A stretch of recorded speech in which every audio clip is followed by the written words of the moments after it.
In the Ten Commandments, Commandments 6, 7, 8, and 9 are the ones that prohibit acts of evil: murder, adultery, stealing, and perjury.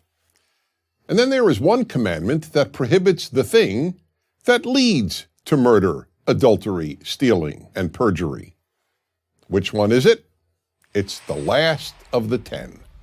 Do not covet anything that belongs to others, not their spouse, their house, their servants, their animals, or any of their property.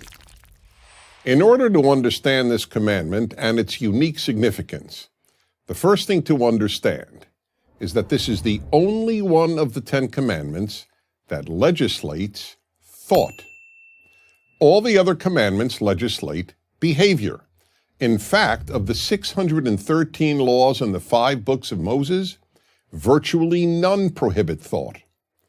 Why then does the 10 Commandments include a law that prohibits a thought? Because it is coveting that so often leads to evil. Or, to put it another way, coveting is what leads to violating the preceding 4 commandments, the ones against murder, adultery, stealing, and perjury. Think about it. Why do people do those things? In most instances, it's because they covet something that belongs to another person. Obviously, that is the reason people steal. Thieves covet their victim's property. But it is also the reason for many murders, and coveting is obviously the reason for adultery, wanting the spouse of another person. As for perjury, or bearing false witness in the language of the 10 Commandments, that is done in order to cover up all these other crimes that are caused by coveting.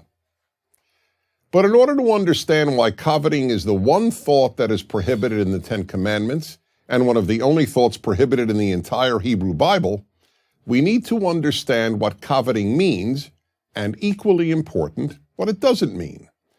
To covet is much more than to want. The Hebrew verb, lachmod, means to want to the point of seeking to take away and own something that belongs to another person. Note that there are 2 operative elements here: seeking to own and belongs to another person. Seeking to own does not mean just envying, or in the case of your neighbor's spouse, just lusting after. Neither envy nor lust is prohibited in the 10 Commandments. Uncontrolled envy and lust can surely lead to bad things, and they can both be psychologically and emotionally destructive. But neither one is prohibited in the 10 Commandments. Why? Because neither is the same as coveting. It is coveting that almost inevitably leads to stealing, to adultery, and sometimes even to murder. Let me explain this in another way. The 10th commandment does not prohibit you from saying, "Wow, what a great house or car or spouse my neighbor has. I wish I had such a house or car or spouse."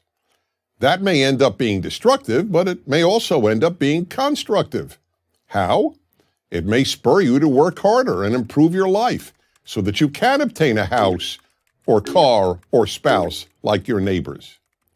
It is when you want and seek to gain possession of the specific house, car, or spouse that belongs to another that evil ensues, and that is what the 10th commandment prohibits.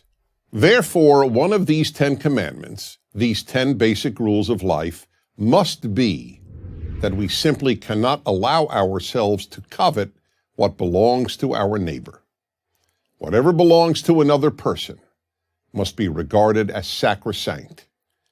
We cannot seek to own anything that belongs to another, because only evil can come of it. I'm Dennis Prager. Join Prager University, subscribe to our YouTube channel, and sign up for free at prageru.com.